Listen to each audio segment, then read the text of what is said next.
कल्पना कीजिए कि किसी मरीज के सीने में अभी-अभी एक नया पेसमेकर लगाया गया है। एक बहुत ही नाजुक स्थिति है। बिल्कुल। सर्जरी सफल रही, मरीज ठीक महसूस कर रहा है और डॉक्टर उसे घर भेज देते हैं। लेकिन कुछ ही दिनों बाद वो पेसमेकर अचानक काम करना बंद कर देता है। अरे बाप रे! हाँ, कोई बाहरी चोट नहीं, कोई मानवीय भूल नहीं, बस उसके अंदर लगी एक छोटी सी माइक्रोचिप जो बाल से भी 1000 गुना पतली है, उसने काम करना बंद कर दिया। और मजे की बात यह है कि बाहर से देखने पर वो चिप एकदम बेदाग लग रही होगी। एकदम परफेक्ट। तो गड़बड़ कहाँ हुई? मतलब जब हम इंसानी शरीर की बात करते हैं तो हमारे पास एक्सरे और एमआरआई जैसी मशीनें होती हैं जो अंदर की समस्या को साफ साफ दिखा देती हैं। सही बात है। लेकिन जब बात इन जटिल सेमीकंडक्टर और माइक्रोचिप्स की आती है तो वो एक्सरे मशीन वाला भ्रम टूट जाता है। बाहर से दोष रहित दिखने वाली चिप किसी हवाई जहाज के नेविगेशन सिस्टम में जाकर फेल हो सकती है या फिर किसी बैंक के सर्वर को पूरी तरह क्रैश कर सकती है। हाँ, ये तकनीकी दुनिया का एक ऐसा धुंधला परिदृश्य है जहाँ गलतियों की कोई गुंजाइश नहीं है। और आज की इस गहन चर्चा में हम इसी अदृश्य दुनिया में गोता लगा रहे हैं। एक बहुत ही दिलचस्प विषय है ये, है ना? हम बात कर रहे हैं आयरलैंड की एक कंपनी एब्रेल की, जिसने 2018 में चीन के बेहद जटिल सेमीकंडक्टर बाजार में एक ऐसा दांव खेला जिसने मतलब इस उद्योग के मायने ही बदल दिए। बिल्कुल। और इस धुंधले परिदृश्य को साफ करने की ये चुनौती केवल इंजीनियरिंग तक सीमित नहीं है। ये एक बहुत बड़ा व्यावसायिक खेल भी है। व्यावसायिक खेल? वो कैसे?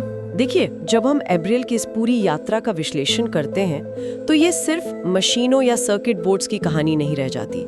ये इस बात का एक मास्टर क्लास है कि कैसे कोई कंपनी दुनिया के सबसे प्रतिस्पर्धी बाजार में अपनी पैठ बनाती है। चीन के बाजार में? हाँ, जो कि एक बहुत ही सुरक्षात्मक बाजार है। सेमीकंडक्टर उद्योग में भरोसा एक दिन में नहीं बनता और न ही ये सिर्फ एक बेहतरीन उत्पाद होने से मिल जाता है। और यही बात मुझे सबसे ज्यादा हैरान करती है। हमारे सामने जो स्रोत और डेटा है उसके अनुसार 2018 में एब्रेल के सीईओ डेक्लन ब्रॉनसन अपनी टीम के साथ चीन के शंघाई और सूजो की यात्रा पर गए थे। एक बहुत ही महत्वपूर्ण यात्रा। हाँ, वहाँ उन्होंने सूजो और टैंजिन में बर्न इन बोर्ड्स और अपने बीप टेस्ट 55 एक्सएल सिस्टम के लिए शुरुआती ऑर्डर हासिल किए।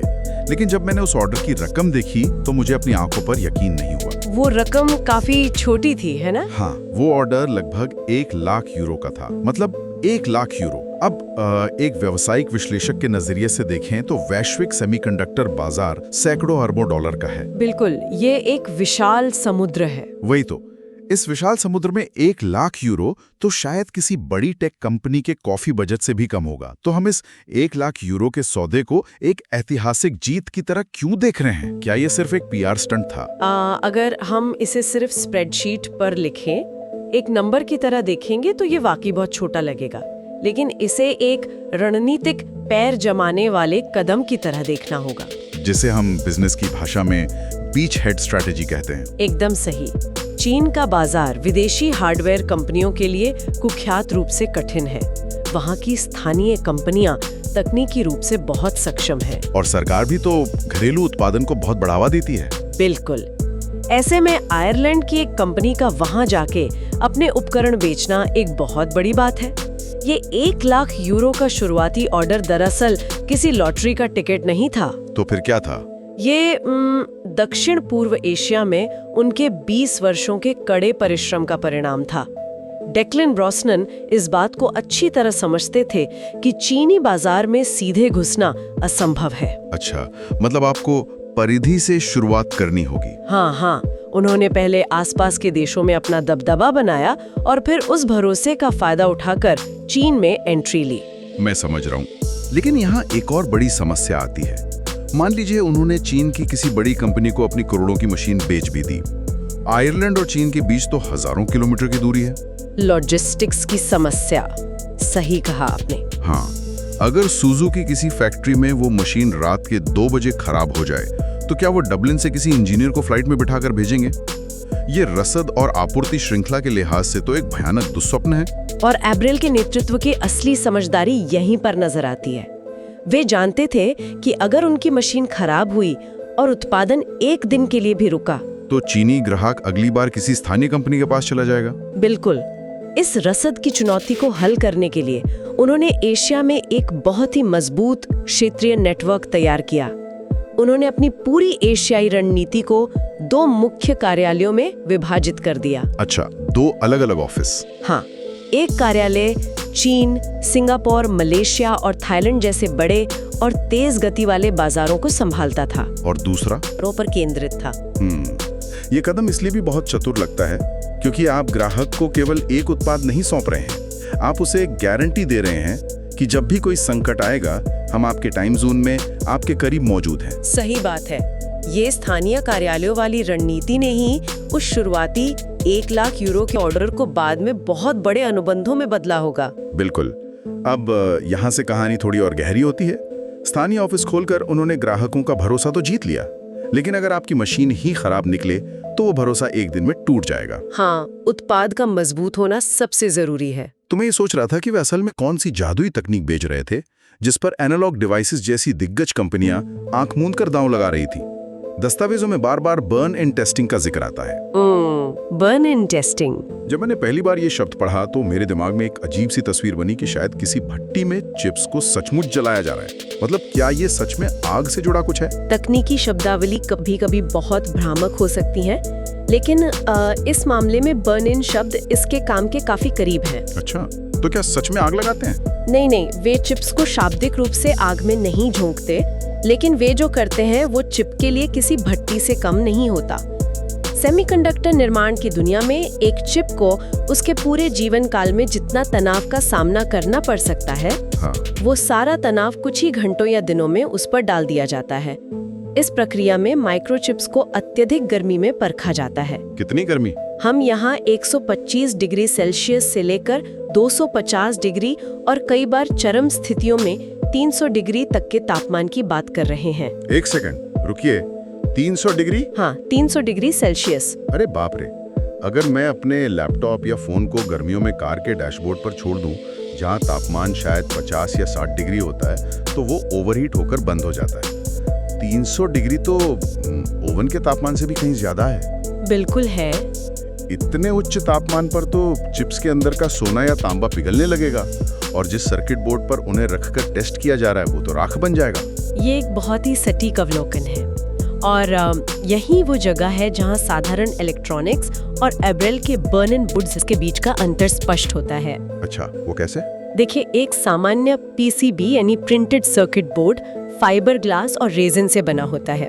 ये 150 डिग्री के आसपास नरम होकर पिघलने लगता है। हाँ, जाहिर सी बात है। इसलिए एब्रेल अपने टेस्टिंग बोर्ड्स के लिए इस तरह की सामग्री का उपयोग नहीं कर सकता था।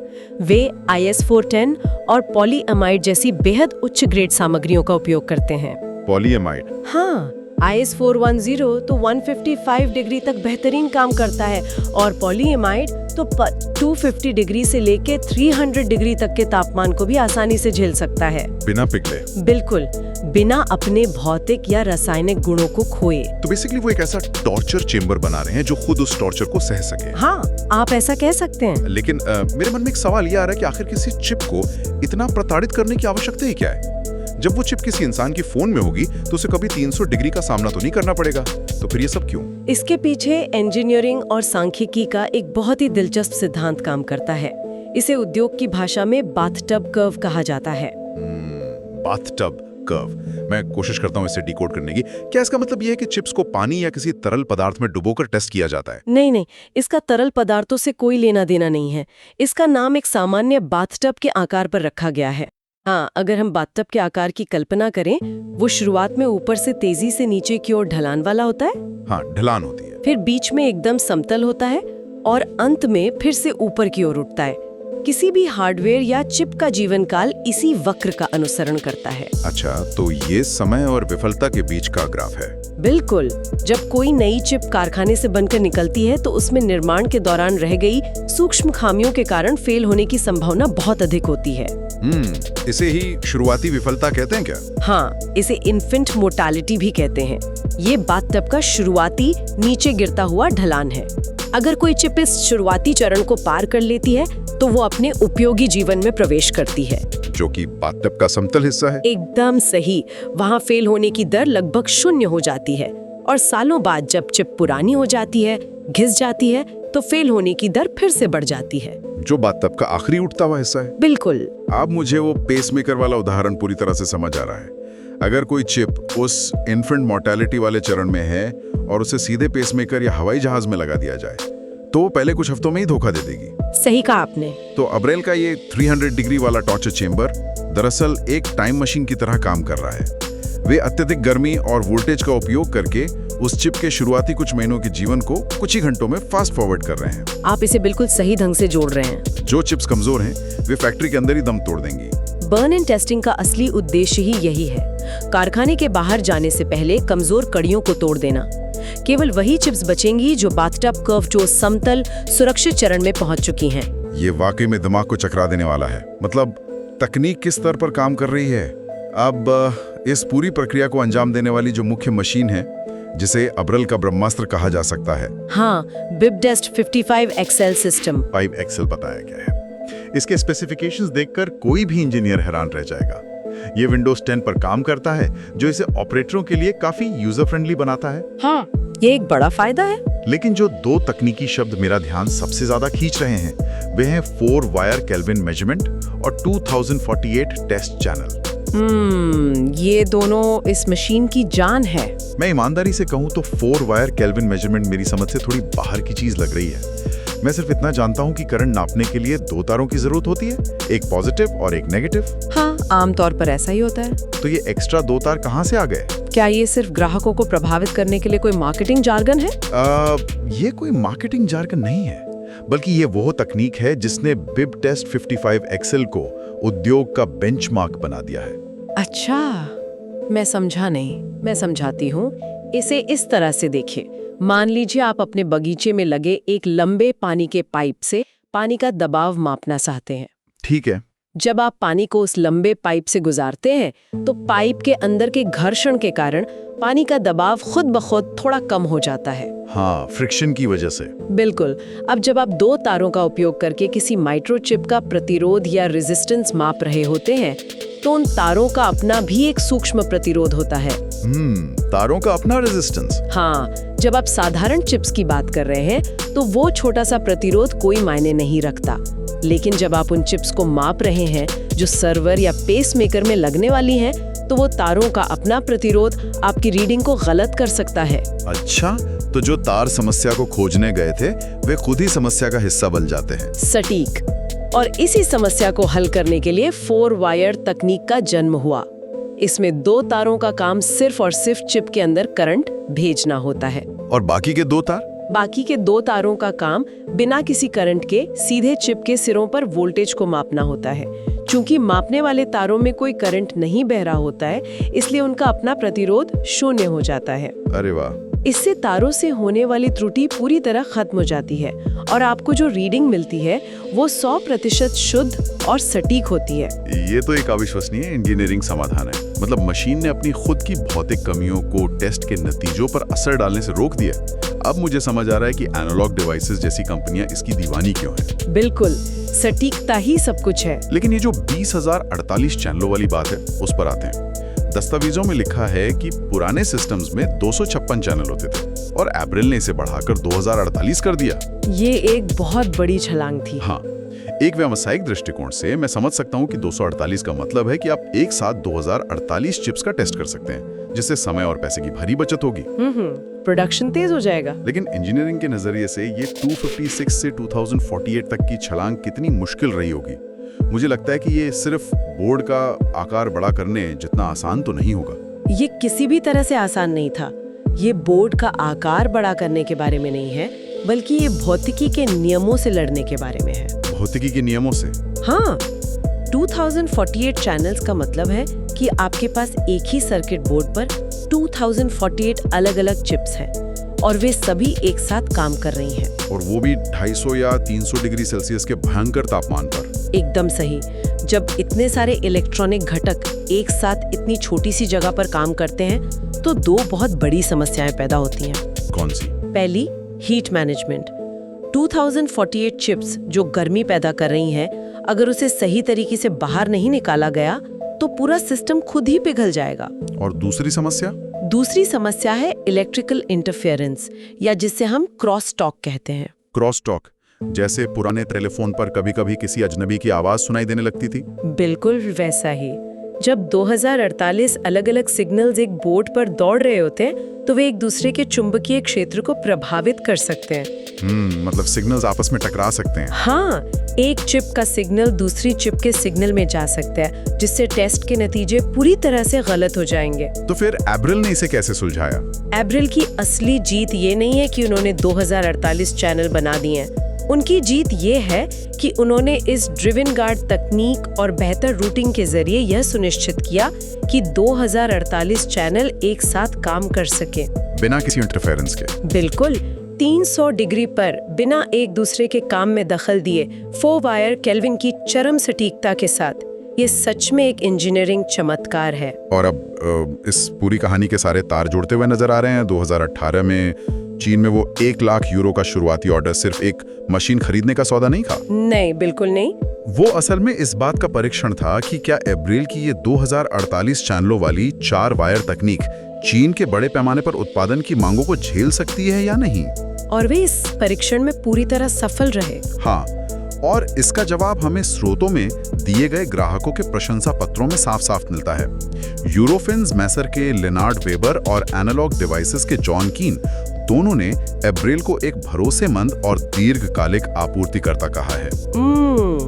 जब इतने बड़े नाम आप पर भरोसा करते हैं तो इसका बहुत महत्व होता है। बिल्कुल, जब कोई कंपनी टर्न की बर्न इन सिस्टम की बात करती है तो वे असल में कह रही हैं कि हमें कोई सिरदर्द नहीं चाहिए, हमें बस एक ऐसा सिस्टम दो जिसे चालू करते ही हमारा काम शुरू हो जाए। सही बात है। जब मैं इन बयानों को पढ़ता हूं तो मुझे एक बात बहुत स्पष्ट समझ आती है। एब्रिल असल में पीसीबी या टेस्टिंग मशीनें नहीं बेच रहा है। तो वे क्या बेच रहे हैं? वे नींद बेच रहे हैं। वे एनालॉग डिवाइसेस के अधिकारियों को रात में चैन से सोने की आजादी बेच रहे हैं, क्योंकि अगर एक भी दोषपूर्ण चिप मार्केट में चली गई तो वो सिर्फ उस चिप की विफलता नहीं होगी। हाँ, वो ब्रांड की प्रतिष्ठा पर एक बहुत बड़ा दाग होगा। ऐसा दाग जिसे करोड़ों डॉलर खर्च करके भी नहीं मिटाया जा सकेगा। ये व्यापार का सबसे बुनियादी सच है, खासकर जब आप B2B स्पेस में हो। आप कभी भी कोई पुर्जा या टूल नहीं बेचते, आप हमेशा नुकसान को कम करने का समाधान बेचते हैं। Risk management. बिल्कुल। आज हमारे समाज का पूरा ढांचा इन चिप्स पर टिका है, चाहे वो स्टॉक मार्केट का ट्रेडिंग एल्गोरिदम हो, अस्पताल का लाइफ सपोर्ट सिस्टम हो या सड़क पर चलने वाली सेल्फ ड्राइविंग कार हो। सब कुछ इन्हीं माइक्रोचिप्स पर निर्भर है। हाँ, और एब्रिल की कहानी हमें ये सिखाती है कि कैसे 1994 में आयरलैंड में शुरू हुई एक छोटी सी कंपनी ने ये पहचान लिया कि सेमीकंडक्टर उद्योग में क्वालिटी कंट्रोल ही वो अदृश्य धागा है जो सब कुछ बांधे रखता है। बहुत खूब कहा आपने। उन्होंने उस प्रक्रिया में महारत हासिल की जो सबसे ज्यादा उबाऊ लग सकती है, यानी टेस्टिंग, लेकिन जो सबसे ज्यादा महत्वपूर्ण है। ये एक बहुत ही शक्तिशाली विचार है कि अदृश्य दुनिया को सुरक्षित रखने वाले रक्षक खुद भी हमारी नजरों से ओझल रहते हैं। हम रोज अपने फोन की स्क्रीन स्वाइप करते हैं, लेकिन कभी नहीं सोचते कि उस स्क्रीन के पीछे की चिप ने 300 डिग्री का टॉर्चर सहा है। हाँ, फैक्ट्री में 300 डिग्री की भट्ठी का सामना किया है ताकि वो हमारे हाथों में सुरक्षित रहे। एम्ब्रोलर की सफलता की ये कहानी उनकी क्षेत्रीय रणनीतियों से लेकर बैटअप कर्व को मात देने वाली उनकी टेक्निक तक हमें ये दिखाती है कि कैसे सही समय पर सही तकनीक कंपनी को सरताज बना सकती है। बिल्कुल। लेकिन इस पूरी चर्चा ने मेरे दिमाग में एक ऐसा विचार डाल दिया है जो मुझे सोचने पर मजबूर कर रहा है। क्या विचार है? चरम सीमा पर पहुंच रहा है। चिप्स अब नैनोमीटर के स्तर पर बन रही हैं। हाँ, वे लगातार छोटी होती जा रही हैं। वे इतनी सूक्ष्म और जटिल हो गई हैं कि उनके अंदर के ट्रांजिस्टर्स परमाणुओं के आकार के करीब पहुंच रहे हैं। तो सवाल ये उठता है, क्या भविष्य में यह अत्यधिक गर्मी वाला बर्न इन टेस्टिंग प्रासंगिक रह जाएगा? ये एक बहुत ही गहरा सवाल है। हम एक ऐसे बिंदु की ओर बढ़ रहे हैं जहां 300 डिग्री की गर्मी शायद केवल कमजोर चिप्स को ही नहीं, बल्कि उन अति सूक्ष्म नैनो स्केल संरचनाओं को भी भौतिक रूप से नष्ट कर देगी जो पूरी तरह से स्वस्थ हैं। मतलब जिसे हम फॉल्स पॉजिटिव विफलता कह सकते हैं। हाँ, क्या इस अत्यधिक गर्मी के कारण हम फॉल्स पॉजिटिव विफलताओं का सामना करेंगे? क्या हमें आने वाले दशक में इस पूरी टेस्टिंग प्रक्रिया को ही बदलना पड़ेगा? ये तो सोचना पड़ेगा। शायद गर्मी की बजाय क्वांटम सिमुलेशन या एआई आधारित प्रिडिक्टिव टेस्टिंग का उपयोग करना पड़े, जहां हम चिप को जलाए बिना ये भविष्यवाणी कर सकें कि वो कब फेल होगी। मैं कहूंगी कि ये एक ऐसा सवाल है जो पूरी सेमीकंडक्टर इंडस्ट्री के भविष्य को परिभाषित करेगा, है ना? जैसे जैसे चिप्स की संरचनाएं परमाणु स्तर तक सिकुड़ती जाएंगी, हमारे पास उन्हें टॉर्चर करने की भौतिक गुंजाइश कम होती जाएगी। अब रेल जैसी कंपनियों को अपने नवाचार के पहिए को फिर से घुमाना होगा। बिल्कुल। आज 4 वायर तकनीक काम कर रही है, कल उन्हें शायद 9 वायर क्वांटम स्टेट का उपयोग करके डायग्नोसिस करना पड़े। और यही तकनीक की सबसे बड़ी खूबसूरती है। एक समस्या का समाधान अक्सर किसी नई और ज्यादा जटिल चुनौती को जन्म देता है। अदृश्य खामियों को खोजने की ये चूहे बिल्ली की दौड़ कभी खत्म नहीं होगी। सही कहा। खैर, आज की इस गहन चर्चा ने कम से कम हमारे सामने उस धुंधले परिदृश्य को तो काफी हद तक साफ कर ही दिया है। सुनने वालों के लिए आज के लिए बस इतना ही।